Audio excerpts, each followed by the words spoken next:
Hello दोस्तों, आप कैसे हैं। और मैं विजय कुशवाहा और आप देख रहे हैं बजरंग बीज भंडार यूट्यूब चैनल। और आज हम बात करेंगे सरसों की खेती के बारे में। और सरसों की खेती के बारे में हम आज A to Z जानकारी देंगे।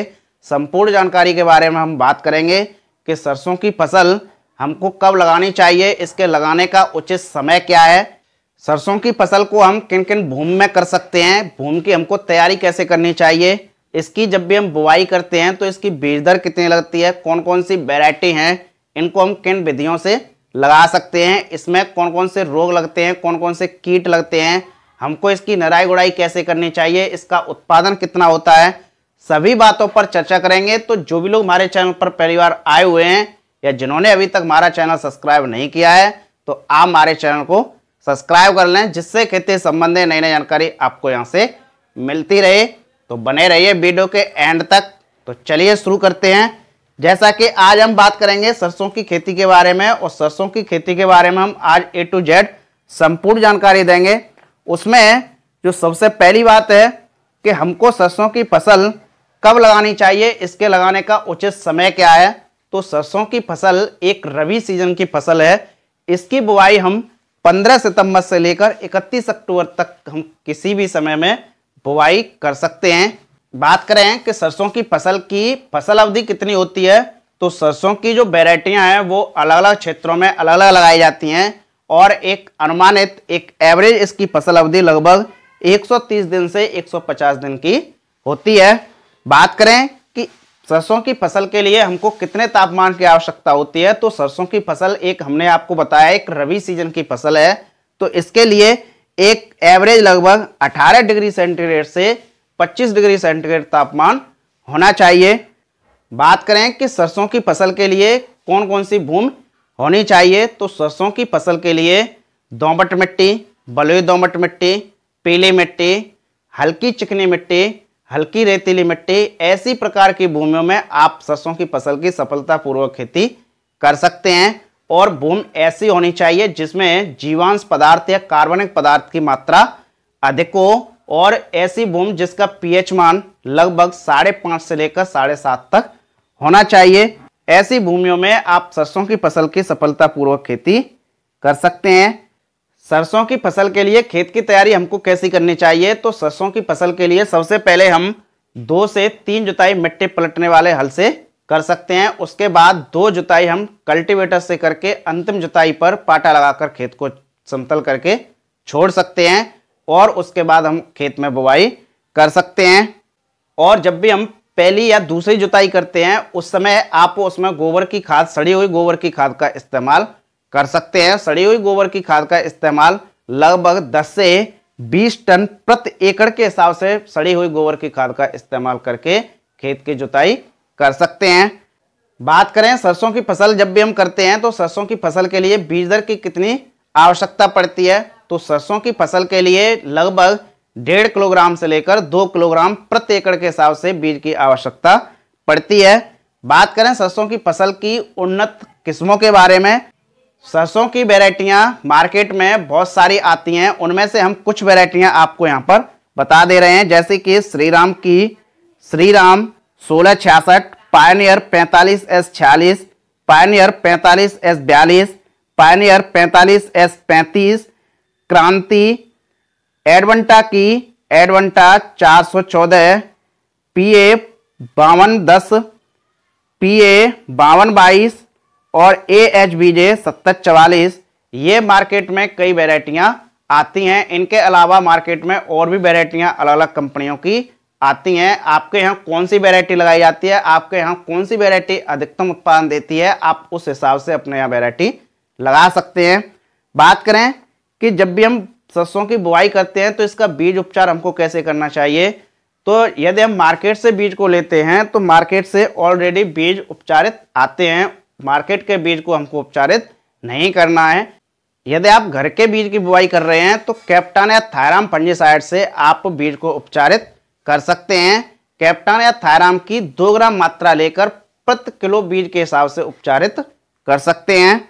बात करें कि इसकी बुआई हम कैसे कर सकते हैं, तो सरसों की बुआई हम 3 तरीकों से कर सकते हैं। एक तो हम सीड ड्रिल मशीन द्वारा कर सकते हैं, दूसरा हम देसी हल के द्वारा भी कर सकते हैं, तीसरा हम छिटकवा विधि के द्वारा भी सरसों की बुआई कर सकते हैं।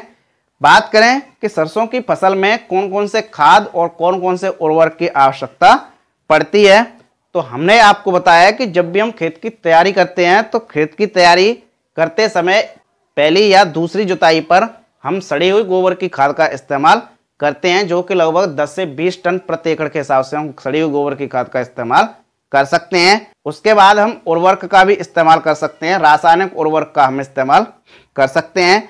जब भी हम खेत की तैयारी कर रहे हैं, खेत की तैयारी करते समय जब हम अंतिम जुताई कर रहे हैं, अंतिम जुताई से पहले आप डीएपी 50 किलो प्रति एकड़ के हिसाब से इस्तेमाल कर सकते हैं। यदि डीएपी उपलब्ध नहीं है तो आप एनपीके को भी 50 किलो प्रति एकड़ के हिसाब से इस्तेमाल कर सकते हैं।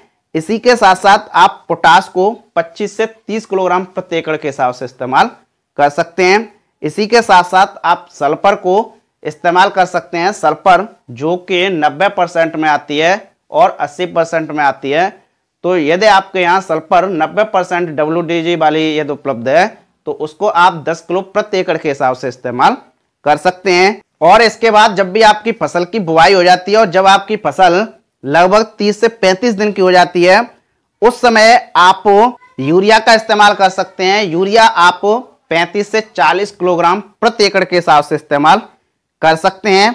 दूसरा, आप ह्यूमिक एसिड और सल्फर का भी इस्तेमाल कर सकते हैं। यदि आप ह्यूमिक एसिड का इस्तेमाल कर रहे हैं तो लगभग 1 से 2 किलोग्राम प्रति एकड़ के हिसाब से ह्यूमिक एसिड का इस्तेमाल कर सकते हैं। इसी के साथ साथ आप 5 से 10 किलोग्राम प्रति एकड़ के हिसाब से सल्फर का भी इस्तेमाल कर सकते हैं। यदि आपने बुवाई के समय सल्फर नहीं दी है तो आप 30 से 35 दिन की अवस्था पर पानी लगाते समय, सिंचाई करते समय आप इन प्रोडक्टों का इस्तेमाल कर सकते हैं। जब आपकी फसल 30 से 35 दिन की होती है उस समय आप अपनी फसल में ह्यूमिक एसिड का इस्तेमाल करना न भूलें। यदि आप ह्यूमिक एसिड का इस्तेमाल करते हैं तो उसमें टिलरिंग की क्रिया काफ़ी अधिक होती है, शाखाएं काफ़ी अधिक निकलती हैं, जिससे कि हमारी पैदावार काफ़ी अधिक बढ़ती है।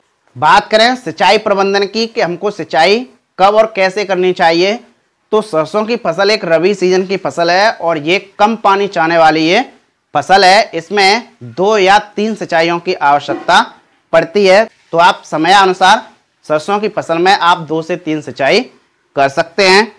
बात करें खरपतवार नियंत्रण की, तो खरपतवार को हमको कैसे नियंत्रित करना चाहिए, तो सरसों की फसल रबी सीजन की फसल है। सरसों की फसल में कई खरपतवार उगते हैं, जैसे बथुआ है, खरतुआ है, हिरणखुरी है, सेऊ है।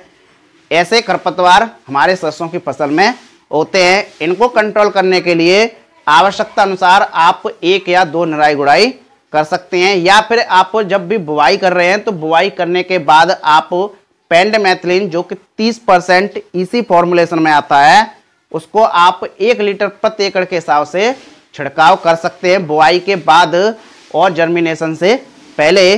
बात करें कि सरसों की फसल में कौन कौन से रोग लगते हैं, तो सरसों की फसल में कई रोग लगते हैं। पहला जो कि पत्तों पर धब्बा लगता है, जिसको हम लीफ स्पॉट बोलते हैं। इस रोग में पत्तियों के निचले सिरे पर धब्बे बन जाते हैं, जो कि ये सफ़ेद रंग के होते हैं, और ये सफ़ेद रंग के धब्बे बनकर और पत्तियों को ये पीला कर देते हैं, और पीला करने के बाद सरसों की पत्तियां गिर जाती हैं। इसकी रोकथाम करने के लिए आप मार्केट में एक टेक्निकल आता है जो कि कार्बोंडाजिम प्लस मैंकोजिब वाला टेक्निकल आता है, जैसे कि यूपीएल कंपनी साफ के नाम से देती है और भी कंपनियां अलग अलग नाम से देती हैं। इसमें कार्बोंडाजिम 12% होता है और मैंकोजिब इसमें 63% होता है। इसको आप इस्तेमाल कर सकते हैं। इसको आप 500 ग्राम से लेकर 700 ग्राम प्रति एकड़ के हिसाब से इसका छिड़काव कर सकते हैं। इसके अलावा एक दूसरा रोग लगता है जो कि जड़ सड़न रोग लगता है। ये जड़ सड़न रोग जब ज़्यादा बरसात हो जाती है या आपकी ज़मीन ऐसी है जो कि चिकनी मिट्टी है, उसमें पानी भरा रहने के कारण आपके फसल की जड़ सड़ने लगती है। इसकी रोकथाम करने के लिए आप एजॉक्सिस्ट्रोबिन जो कि 11% और टेबुकोनाजोल जो कि 18.3% फॉर्मुलेशन में आता है, इसका आप इस्तेमाल कर सकते हैं। जैसे कि रेनवो कंपनी वीवो के नाम से देती है और भी अलग अलग कंपनियां इस टेक्निकल को देती हैं। इसको आप इस्तेमाल कर सकते हैं। या फिर आप सिंजेंटा कंपनी का एमस्टार टॉप फंजीसाइड आता है, उसका भी आप इस्तेमाल कर सकते हैं। इनका यदि आप इस्तेमाल कर रहे हैं तो 200 से 250 ml प्रति एकड़ के हिसाब से इस्तेमाल कर सकते हैं। इसके बाद एक तीसरा रोग लगता है जो कि अल्टरनेरिया पत्ती धब्बा रोग होता है। इसकी रोकथाम करने के लिए आप कॉपर ऑक्सीक्लोराइड जो कि 50% WP फॉर्मुलेशन में आती है, उसको आप 500 से 600 ग्राम प्रति एकड़ के हिसाब से छिड़काव कर सकते हैं। या फिर मार्केट में और भी कई टेक्निकल आते हैं, जैसे कि हमने आपको बताया है CM आता है जो कि कार्बोडाजिम प्लस मैंगोजेब का वाला टेक्निकल होता है, 12:63 में होता है। इसका आप 400 से 500 ग्राम प्रति एकड़ के हिसाब से छिड़काव कर सकते हैं। इसके बाद एक और रोग लगता है जो कि तना सड़न रोग है। इस रोग में सरसों की फसल का तना सड़ जाता है।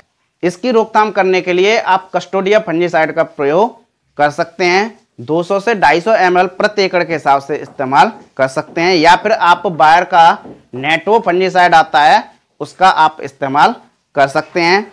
इसके बाद एक और रोग लगता है जो कि व्हाइट रस्ट, जिसको हम सफेद रतुआ बोलते हैं। इस रोग के कारण पत्तियों के निचले सिरे पर सफेद रंग के धब्बे बन जाते हैं और कुछ दिनों में ये फफोले बनाकर पत्तियों पर और तनों पर सफेद रंग का चूड़ बना देते हैं और इस रोग का कारण अधिकतर फलियों पर भी देखने को मिलता है और इसके कारण फलियों में दाना नहीं बनता है। इसकी रोकथाम करने के लिए आप इंडोफिल कंपनी का अवतार फंजीसाइड आता है, उसको आप इस्तेमाल कर सकते हैं। उसको आप 400 से 500 ग्राम प्रति एकड़ के हिसाब से इस्तेमाल कर सकते हैं। दूसरा आप एजॉक्सीस्ट्रोबिन 23% SC फॉर्मुलेशन में आता है, जैसे कि अडामा कंपनी मीराडोर के नाम से देती है, सिंजेंटा कंपनी एमस्टार के नाम से देती है। उसको आप 150 से 180 ml प्रति एकड़ के हिसाब से इस्तेमाल कर सकते हैं। इसके अलावा एक और रोग लगता है जो कि उकटा रोग लगता है। इसमें पौधे मुरझाकर सूख जाते हैं। इसकी रोकथाम करने के लिए आप ट्राइकोडर्मा को 2 किलोग्राम से लेकर 4 किलोग्राम प्रति एकड़ के हिसाब से बुआई के समय ही इस्तेमाल कर सकते हैं, खेत की तैयारी के समय ही आप इस्तेमाल कर सकते हैं। अगला है पाले से बचाना। सरसों की फसल एक रबी सीजन की फसल है और इसको पाले से बचाना चाहिए, क्योंकि यदि इस पर पाले का प्रकोप रहता है तो आपकी सरसों की फसल में फलियां नहीं बनती हैं और फलियों में दाने नहीं बनते हैं। इसकी रोकथाम करने के लिए हमको खेत के चारों तरफ धुआं करना चाहिए। यदि पाला अधिकतम पड़ रहा है, यदि पाला अधिक पड़ रहा है तो आप खेत के चारों तरफ धुआं भी कर सकते हैं, जिससे कि खेत का टेम्परेचर बढ़ता है, तापमान बढ़ता है और आपकी फसल पर पाले का असर देखने को नहीं मिलेगा। या फिर आप सिंचाई करते समय सल्फर का भी इस्तेमाल कर सकते हैं। बात करें कि सरसों की फसल में कौन कौन से कीट लगते हैं, तो सरसों की फसल में अलग अलग कीट लगते हैं, जैसे कि चेपा लगता है, दीमक लगती है, आरा मक्खी लगती है और पत्ती सुरंगक कीट होता है। इसके अलावा मोयला कीट होता है, इसके अलावा माहू कीट होता है। तो ये कई कीट लगते हैं। इनकी रोकथाम करने के लिए आप एक टेक्निकल को इस्तेमाल कर सकते हैं, जैसे कि इमिडाक्लोप्रिड 17.8% SL फॉर्मुलेशन में आता है। उसको आप 100 से 150 ml प्रति एकड़ के हिसाब से इस्तेमाल कर सकते हैं। इनके अलावा और भी कीट लगते हैं, जैसे कि हेयर कैटरपिलर लगती है, जिसको हम बालों वाली सुंडी बोलते हैं। इसकी रोकथाम करने के लिए आप इमामेक्टिन बेंजोएट 5% SG फॉर्मुलेशन में आती है। इसका आप 100 ग्राम से लेकर 150 ग्राम प्रति एकड़ के हिसाब से छिड़काव कर सकते हैं। तो सरसों की फसल में ये कई कीट लगते हैं, इनकी आप रोकथाम कर सकते हैं। सरसों की फसल में एक मुख्य समस्या आती है कि सरसों की फसल जब भी हम करते हैं तो सरसों की फसल में दानों में अधिक से अधिक तेल की मात्रा निकले। तो सरसों की फसल में तेल की मात्रा निकालने के लिए हमको क्या करना चाहिए, कौन से प्रोडक्ट का इस्तेमाल करना चाहिए। यदि आपको सरसों के दानों में तेल की मात्रा बढ़ानी है तो इसके लिए आप सल्फर 90% WDG का इस्तेमाल कर सकते हैं। आप इसको खेत की तैयारी के समय इस्तेमाल कर सकते हैं, आप जब भी सिंचाई कर रहे हैं उस समय इस्तेमाल कर सकते हैं। यदि आप इसको इस्तेमाल कर रहे हैं तो 8 किलोग्राम से लेकर 10 किलोग्राम प्रति एकड़ के हिसाब से सल्फर का इस्तेमाल कर सकते हैं। बात करें फसल की कटाई की, सरसों की फसल लगभग 125 से 140 दिन में पककर तैयार हो जाती है और जब भी आपकी फसल की फलियां पीली और दाने सख्त होने लगे उस समय आप कटाई कर सकते हैं। और कटाई करने के बाद आप 5 से 6 दिन फलियों को सुखा सकते हैं। सुखाने के बाद आप उनकी थ्रेसिंग कर सकते हैं। और बात करें कि सरसों की एक पैदावार कितनी होती है, तो सरसों की जो पैदावार है वो आपकी देखरेख पर, आपकी लागत पर, आपके लगाने के समय पर, लगाने के स्थान पर, मिट्टी के प्रकार पर, सभी कारकों पर निर्भर करती है कि आपकी सरसों की फसल की पैदावार कितनी होनी चाहिए। एक एवरेज लगभग 14 कुंटल से लेकर 18 कुंटल प्रति एकड़ के हिसाब से सरसों की पैदावार हो जाती है, और इससे कम भी हो सकती है और इससे ज़्यादा भी हो सकती है। हमने आपको बताया ये कई कारकों पर निर्भर करती है सरसों की फसल की पैदावार। तो ये रही सरसों की फसल की A to Z जानकारी। तो आप देखते रहिए बजरंग बीज भंडार यूट्यूब चैनल, और यदि आपको वीडियो पसंद आई हो तो एक लाइक जरूर कर दें, और चैनल पर पहली बार हैं यदि आपने चैनल सब्सक्राइब नहीं किया है तो आप चैनल को सब्सक्राइब कर लें, जिससे कि नई नई वीडियो का आपको नोटिफिकेशन मिलता रहे। और हमारा फेसबुक भी पेज है, आप उसको भी फॉलो कर सकते हैं। और हमारा एक दूसरा यूट्यूब चैनल है जो कि VK मोटिवेशन के नाम से है, उसको भी आप सब्सक्राइब कर सकते हैं। और इंस्टाग्राम पर भी जाकर आप फॉलो कर सकते हैं, और उनके लिंक आपको डिस्क्रिप्शन में मिल जाएगी। तो देखते रहिए, मिलते हैं नेक्स्ट वीडियो में एक नई जानकारी के साथ। जय जवान जय किसान।